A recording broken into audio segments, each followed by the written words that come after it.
tivesse sol quente, aí ia cheirar. Queridos amigos, vamos nos prepararmos disciplinadamente, atendendo o nosso horário,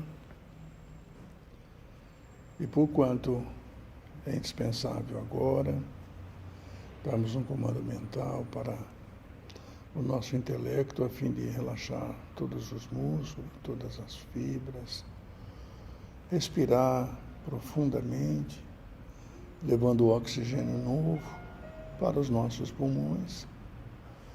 E ao reter um pouco, depois expeliremos o monóxido de carbono já transformado, para que possamos sentir o suave perfume de Jesus, a presença dos mentores desta casa, que há mais de 80 anos, portanto quase um centenário, estão atentos aos nossos compromissos, ao nosso trabalho, e atendendo a máxima de Jesus, para que estejamos com Ele agora e para sempre. Por isso nós damos as boas-vindas a todos os nossos companheiros dos dois lados da vida. E ao som da melodia que internece nossos corações, para início dos trabalhos e a sintonia do corpo, do espírito e da alma, vamos fazer a oração que o divino Galileu nos ensinou. Pai nosso que estás no céu, santificado seja o vosso nome, venha a nós o vosso reino. Seja feita a vossa vontade, assim na terra como no céu. O pão nosso de cada dia nos dai hoje, Senhor, perdoe as nossas ofensas, assim como nós perdoamos aqueles a quem nos têm ofendido. E não nos deixemos cair em tentação, mas livra, Senhor, de todo mal, porque vosso é o poder, o reino e a glória para sempre. Dona Célia, por favor.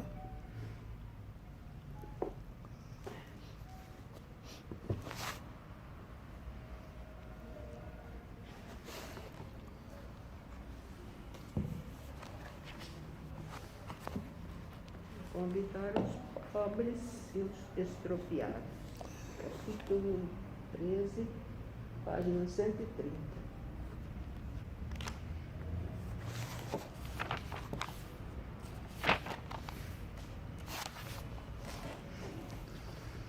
Página 130. É 131. Ah, bom. 131. A senhora pode começar, por favor? Convidar os pobres e os estropiados. Ele disse também àquele que o havia convidado: quando derdes a jantar ou a cear, para isso não convideis nem vossos amigos, nem vossos irmãos, nem vossos parentes, nem vossos vizinhos, que serão ricos, de modo que eles vos convidem em seguida a seu turno, e que assim retribuam o que haviam recebido de vós. Mas quando fizerdes um festim, convidais para ele os pobres, os estropiados, os coxos e os cegos. E estareis felizes, porque não terão meios para vô-lo retribuir, porque isso vos será retribuído na ressurreição dos justos. Professor? Um daqueles que estavam à mesa, tendo ouvido essas palavras, disse-lhe: feliz aquele que comer do pão do reino dos céus. Quando fizerdes um festim, disse Jesus, para ele não convideis os vossos amigos, mas os pobres e estropiados. Estas palavras absurdas, se tomadas ao pé da letra, são sublimes se nelas se procuram o Espírito. Jesus não podia ter querido dizer que, em lugar dos amigos, é preciso reunir à sua mesa os mendigos da rua. Sua linguagem era quase sempre figurada, e os homens incapazes de compreenderem as nuances delicadas do pensamento, seria preciso imagens fortes, produzindo o efeito de cores berrantes.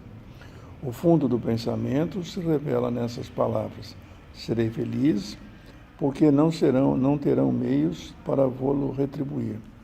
Quer dizer que não se deve fazer o bem com vistas a uma devolução, mas pelo único prazer de fazê-lo. Para dar uma comparação surpreendente, disse: convidai para os vossos festins os pobres, porque sabeis que estes não poderão nada vos retribuir. E por festins é preciso entender não o repasto propriamente dito, mas a participação na abundância de que desfrutais. Estas palavras podem, entretanto, também receber sua aplicação no sentido mais literal. Quantas pessoas não convidam à sua mesa, senão aqueles que podem, como dizem, honrar-lhes, ou que podem convidá-las à feitura. Outras, ao contrário, encontram satisfação em receber aqueles de seus parentes ou amigos que são menos felizes. Ora, quem é que não os possui entre os seus? E por vezes prestar-lhes um grande serviço sem aparentá-lo. Estes, sem irem recrutar os cegos e os estropiados, praticam a máxima de Jesus, se o fazem por benevolência, sem ostentação, e se sabem dissimular o benefício por uma sincera cordialidade. Pois é. Boa tarde. Como vai? Seja bem-vinda. Pois é, que a mão esquerda não saiba o que a mão direita faz. Nós devemos inicialmente meditar um pouco sobre a temática de Jesus. Todos nós sabemos, de cor salteado, não é? Que Jesus usava na sua época das parábolas, né, e das alegorias, que era um método pedagógico que ele elegeu, porque também na antiga Bíblia já constava essa forma de ensinar. E eu tenho 2 professores aqui do meu lado que podem me secundar ou afirmar se isso é verdade. Quer dizer, a melhor maneira de chegar ao aluno, à pessoa interessada, é contando uma pequena história, que até hoje nós estamos experimentando isso nas escolas, né? Os grandes pedagogos relatam histórias para que a gente fixe bem o assunto. Quando falamos sobre o nosso Evangelho e contamos ou comentamos um caso ou outro que é da nossa liça existencial, a pessoa guarda bem aquilo que nós falamos e não tanto aquelas palavras que tiveram o condão de nos conduzirem para o entendimento e a compreensão do texto. Por que estou dizendo isso? Porque Jesus, naquela época, fazia isso de uma forma simples. Mas é interessante pensar que mesmo assim ele tinha cores fortes, como diz o Evangelho, cores berrantes. Ele se mostrava mesmo severo nas palavras para que as pessoas despertassem para a realidade. Por que digo isso? Porque nós íamos chegar a um tempo em que nós não ficaríamos, e Simão Pedro interroga o mestre sobre esse aspecto, o que faríamos depois que ele se fosse? Se com ele nós não estávamos conseguindo, como que nós íamos ficar sozinhos sem ele? Ele disse que não se preocupasse, que ele rogaria ao Pai que nos mandaria um outro Consolador. Então nós temos aí, no mês de abril de 1857, a chegada, 18 de abril, para ser preciso, a chegada do Consolador prometido. Quer dizer, aquele que, quando nossa mente, nosso estudo, hoje o Ailton, inclusive, no programa dele de manhã, fez esse comentário sobre esse desenvolvimento da inteligência, a importância que tem isso. Pois bem, dito isso, a gente começa a meditar numa leitura que fizemos assim despretensiosamente, que como é que nós podemos, eu sempre defendo essa tese, como é que nós podemos nos atrever a fazer uma interpretação das palavras do Cristo? Veja como o Evangelho em si é forte, convidar os pobres e os estropiados. Quer dizer, então, que eu não devo convidar vocês para o meu repasto, para uma festa, não é? Não pode ser assim. Nós não podemos conceber que o Senhor da vida, todo amor, bondade e justiça, esteja nos impedindo de convidar aqueles que não são fraternos. Não é isso. Mas naquela época, essa imagem forte que Jesus dava é para que a pessoa entendesse que não tem que ter orgulho, não tem que ter isso, aquilo, não. Ele tem que fazer para todos. Essa é a ideia. Então, observe, ele disse também àqueles que o haviam convidado, quando derdes a jantar ou a cear, para isso não convideis nem os vossos amigos, nem os vossos irmãos. Isso é relativo, não é? Não estou querendo interpretar, mas é relativo. Quer dizer, se eu não for capaz de poder convidar, ou ser gentil, ou ajudar, ou fazer a caridade nas suas múltiplas formas, como é que eu vou poder atender às lições de Jesus? Então, Jesus deu aquela informação e recomendou que um daqueles que estava à mesa, tendo ouvido essas palavras, disse-lhe: feliz aquele que comer o pão do reino de Deus, que é o Evangelho de São Lucas. Então, quando fizerem um festim, é claro, eu não estou impedido. Aliás, eu tenho por vocês uma ternura muito grande, porque eu consegui, através do tempo, que não foram poucos anos nesta encarnação, eu consegui entender que, desenvolvendo o intelecto, desenvolvendo a inteligência, que como nós somos todos irmãos, pertencemos à mesma família, não é? Somos criaturas oriundas do mesmo Pai Celestial, que todos que estão transitando comigo estão tendo uma maneira de me ajudarem. Mas como assim? Até aqueles que são contrários aos meus pensamentos, até aqueles que nos ofendem, porque não podemos esquecer que Jesus, no Monte das Caveiras, ou Monte Gólgota, como se chamava aquele lugar fatídico quando o Cristo foi crucificado, até lá, Jesus, olhando para aquela multidão que o assassinava barbaramente, ele diz: Pai, quando não tinha, as suas resistências estavam exaurindo, ele faz um esforço incomensurável, levanta a cabeça para os páramos celestiais e diz: Pai, perdoa, porque eles não sabem o que fazem. Então, hoje eu compreendo que está com vocês aqui.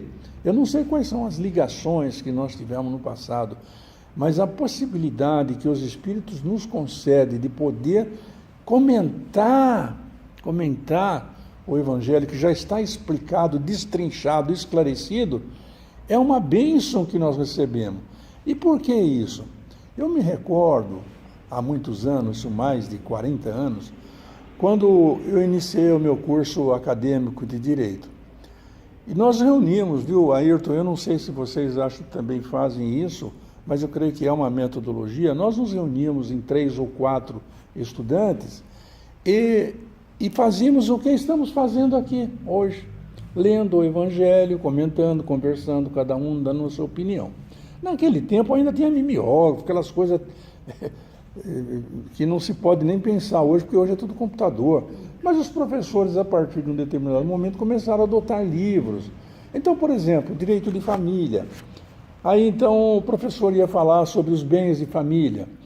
Então, nós pegamos o livro entre 3 e 4, cada um pegava os professores, o senhor vai adotar que livro? Direito de família, no direito civil é esse. Então, nós líamos aquilo em cerca de 20, 30 minutos, reunido em 3, porque 3 ou 4, senão vira bagunça, né?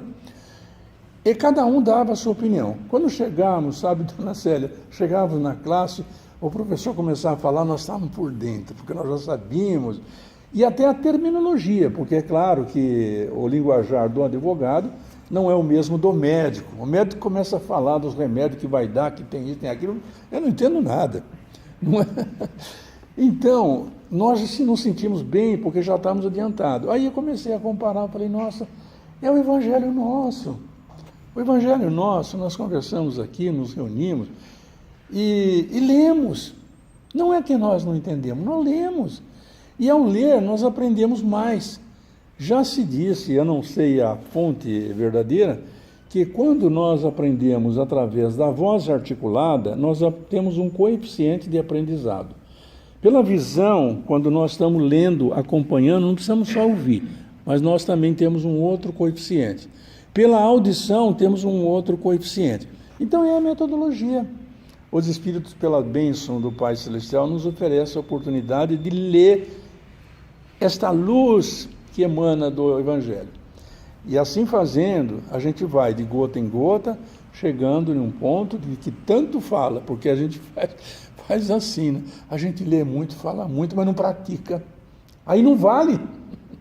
Para valer, você tem que praticar. Mas acontece que devagar e lentamente a água também é mole, mas bate tanto na pedra que é dura até que fura. E uma hora, sem que a gente perceba, a gente está atendendo alguém, dando uma espórtula que alguém pede no farol, dentro das possibilidades, mas nem sempre o dinheiro é tudo, uma palavra carinhosa, uma bala que seja, é o gesto que a gente tem em direção... O bom dia! Falou tudo, a palavra. Bom dia! Nós fazemos um programa que o pessoal liga lá, sabe que coisa linda? 130, 140, 150 pessoas ligando para os familiares para dizer... Aí está mandando um bom dia para sua mãe, fulano de tal, para o seu pai. A palavra articulada. Ou quando não, você não diga nada. Quando a pessoa chega chorando, te abraça e fala, me socorre, me ajuda. Sem querer, nós estamos então aprendendo e aplicando a lição de hoje. Professor Ailton, convidar os pobres e os estropiados. Podemos convidar, devemos convidar. Qual o nosso procedimento, na sua visão, sobre o Evangelho de hoje? A mão esquerda não precisa estar contando para a direita. Devemos agir assim, conforme eu dei esse preâmbulo, para poder iniciar a nossa conversa. Aqui eu dou umas bicadas. Depois eu chamo o Ayrton para me defender. Porque a gente acaba se interagindo e é uma coisa que até a gente vai formando as vontades e de se expressar, né? Não é assim? Então. E eu ficava acanhado, porque eu achava assim comigo, por exemplo, o Evangelho, né, que nós devemos fazer em casa, todos nós. Mas às vezes eu me sentia atrapalhado, porque a família às vezes não participa, o outro não participa, e nós sabemos que não podemos brigar, né? Então eu começava a ler o Evangelho e lia em voz alta, porque eu pensei, mas estou sozinho, que vai parecer uma coisa singular, né? Mas depois eu falei isso.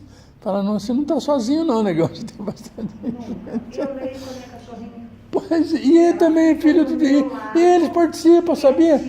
Quietinho. Ouvindo, ela espera terminar, depois ela vem. Participa. É impressionante. Dona Célia participa, meus cachorrinhos. E para mim é a minha companhia. Eu nunca estou sozinha fisicamente, porque ela está ali comigo. Paulo Apóstolo já disse isso, né? Há mais de 100 testemunhas nos nossos pensamentos.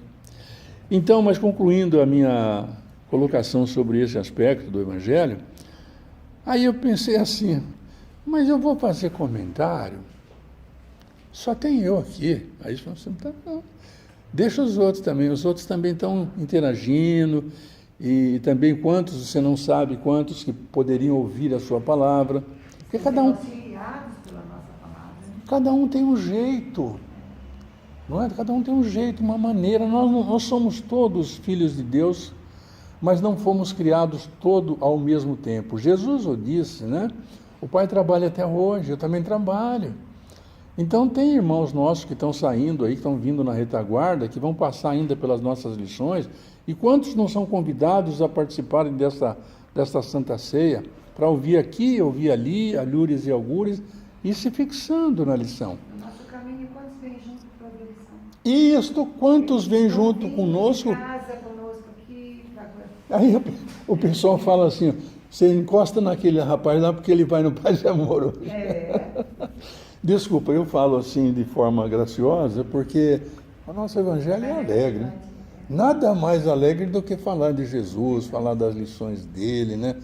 Imagina que ele mandou 500 ide e pregai, né? Então, quando a gente está fazendo isso, eu falei para o Ayrton que hoje é dia nobre dele também, não é? Porque ele trabalha de manhã na rádio, ele trabalha à tarde aqui, vai fazer palestra à noite, 6 horas da tarde ele tem todo dia, a hora da Ave Maria, ele faz uma live, mais de 500, já pensou, são quase 2 anos, né? Todos os dias. Então eu falo porque assim é bom, porque trabalha com Jesus, não tem problema. E eu adotei um critério. De vez em quando os caras ficam bravos comigo, cada dia está diminuindo, porque eu estou cada dia mais manso. Suportando os trancos e barrancos, né?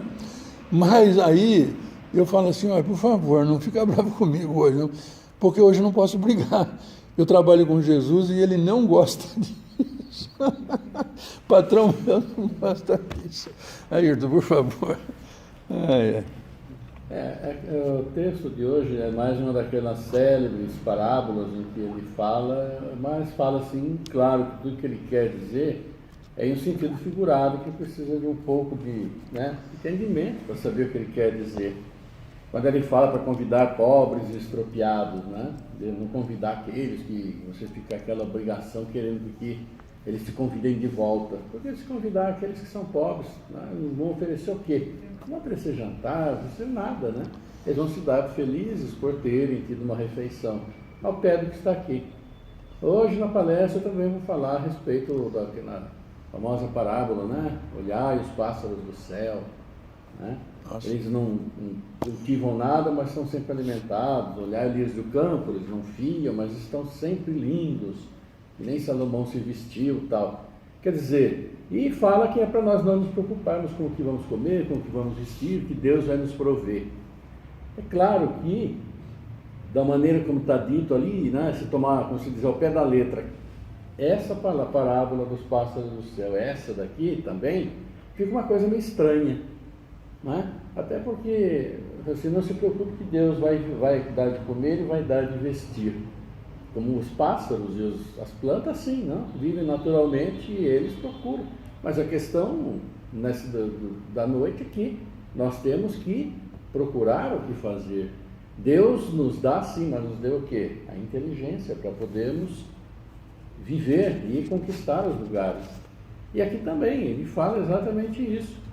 Fala que para nós convidarmos os pobres, estropiados, ou seja, para nós trabalharmos caritativamente, né? Tanto que o título do capítulo é que a vossa mão esquerda não saiba o que dá a vossa mão direita. Você vai fazer o bem sem olhar a quem e vai fazer o bem mais, sem esperar absolutamente nada em troca. Você vai trabalhar, você vai fazer o bem, você vai auxiliar, você vai ajudar, porque seu próprio coração, dentro daquela medida de caridade que você tem dentro de você, vai te dizer o que você precisa fazer, o que você deve fazer, o que é melhor para você fazer, né? E nem sempre aquilo que nossa razão nos diz para fazer é o melhor que nós podemos fazer. E muito mais das vezes o nosso próprio coração nos diz.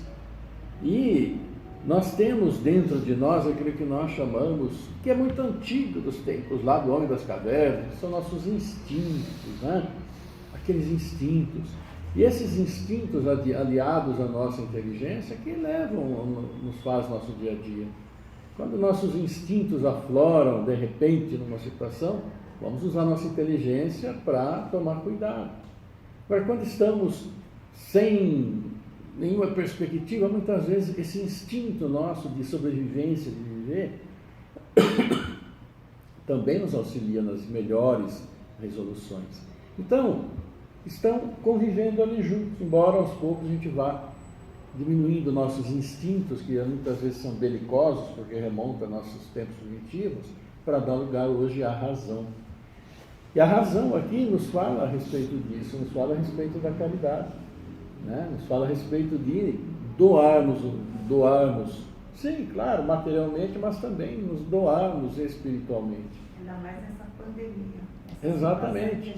Então, podendo auxiliar, ótimo, porque também há várias outras maneiras, né? Como o Dr. Jaime falou aí, vem aquele que vem nos abraçar simplesmente porque precisa de uma palavra, nem tanto precisa de uma roupa, de um alimento, bem material, mas precisa do bem espiritual, do bem mental, do bem que fale um pouco o coração, para que possa se tranquilizar.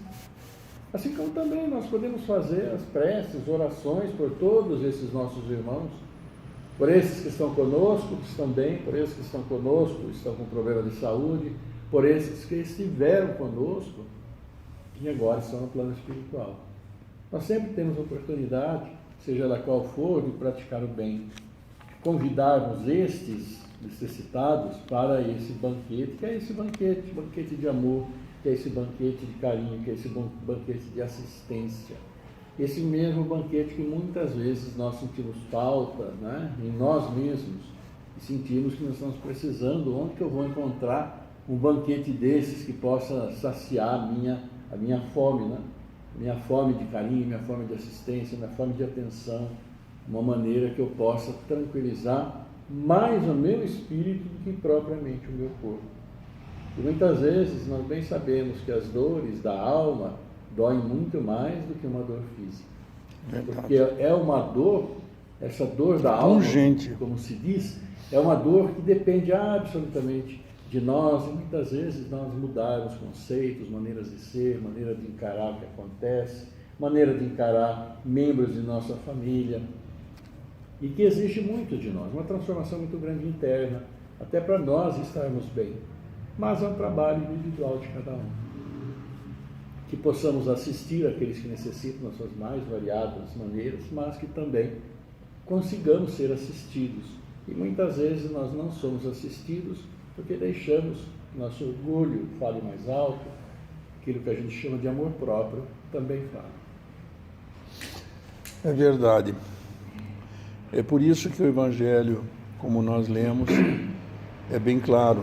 E ele faz uma última colocação também sobre o aspecto de que essas palavras ditas pelo evangelista também podem receber uma aplicação num sentido mais literal.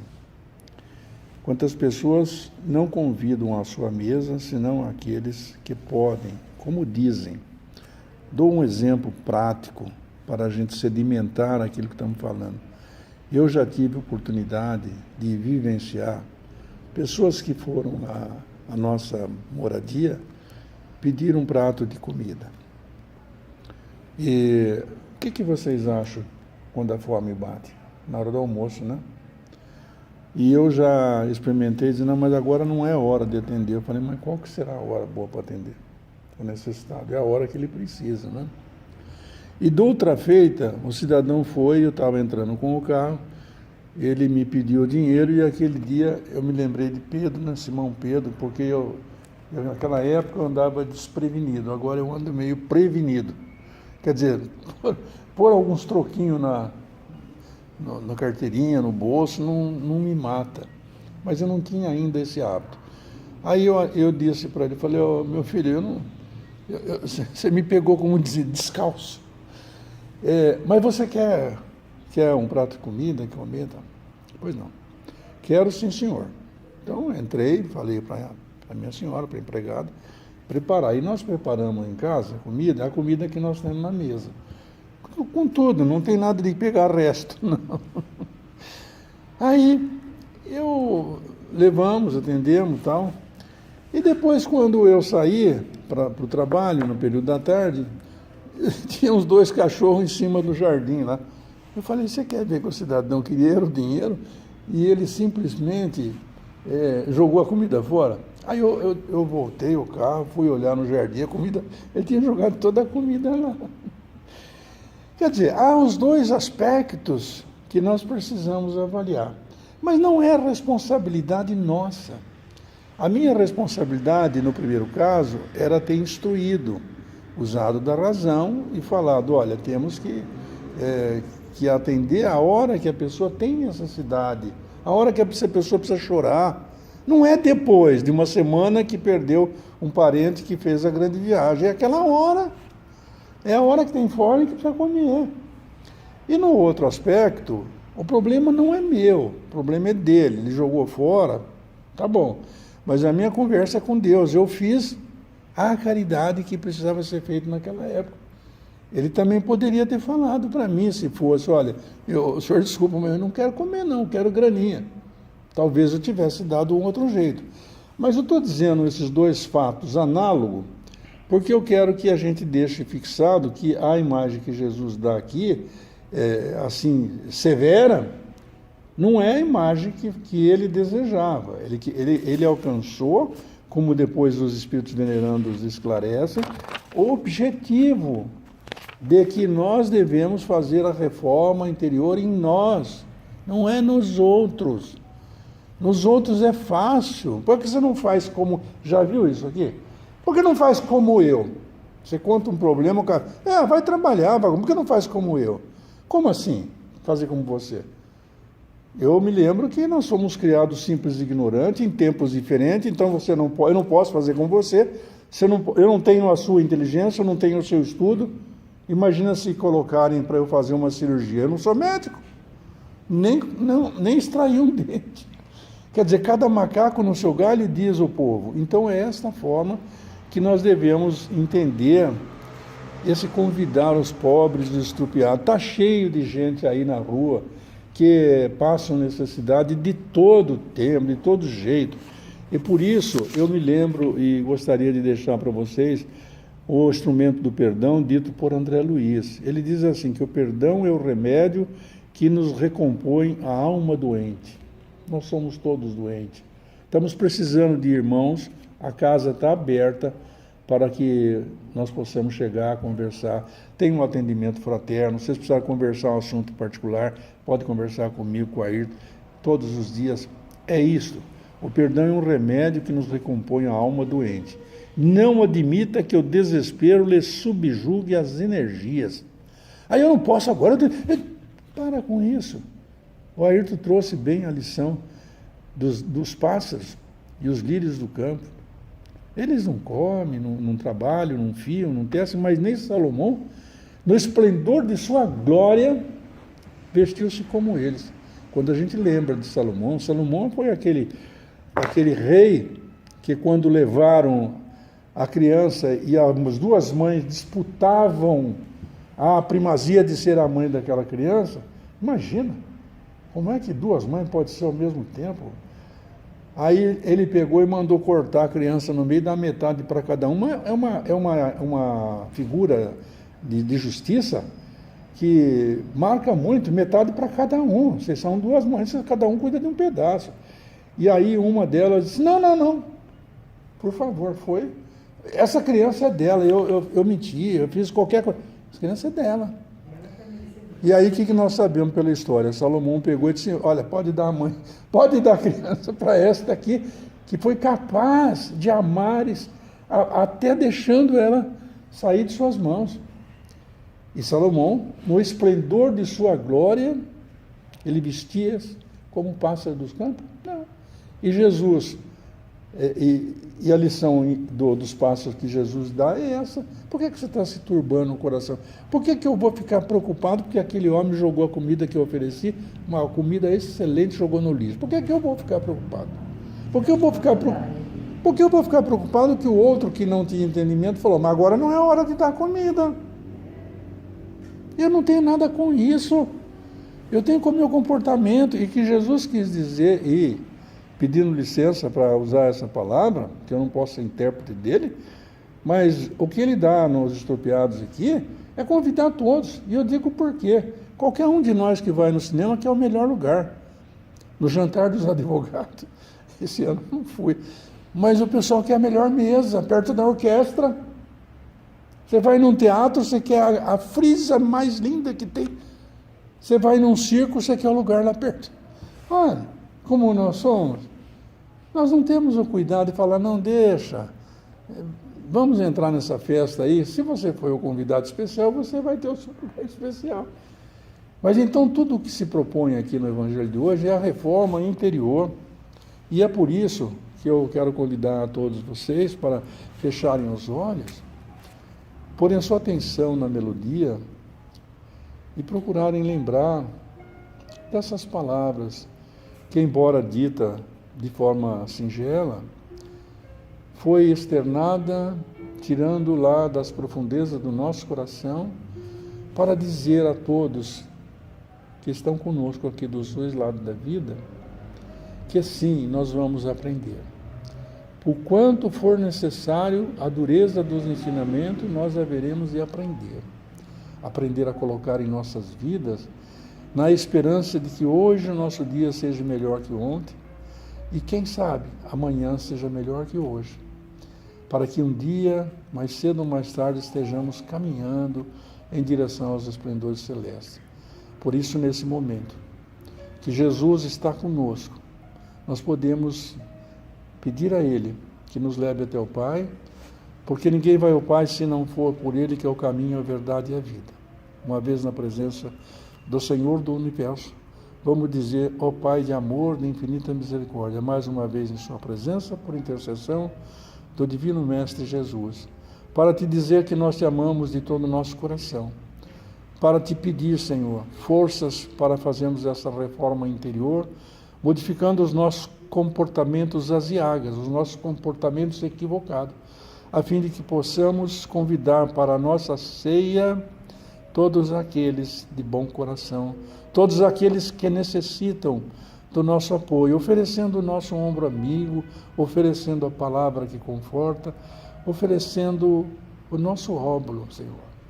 Gostaríamos de aproveitar, Senhor, para pedir que no momento que esses pecadores impuserem suas mãos, a exemplo de Jesus, para transmitir as energias celestes, para fortalecer o nosso corpo aqui presente, o corpo físico, que se distenda essas energias para aqueles que estão nos hospitais, para aqueles que estão partindo desta vida hoje, deste programa de vida, para os esplendores celestes, para aqueles que, em razão da pandemia, experimentam dores acerbas, para todos, Senhor, que são responsáveis pela educação, pela saúde, pela segurança pública, para todos que se espraie o suave perfume de Jesus, levando a esperança e um breve porvir para cada um de nós. Pedimos, Senhor, finalmente, para os nossos entes queridos, estejam eles aonde estiverem, que nesse momento eles possam receber também as palavras de conforto, a fé, a esperança, para que tenhamos uma quinta-feira plena de alegria e felicidade. Esteja conosco, Jesus, agora e para sempre.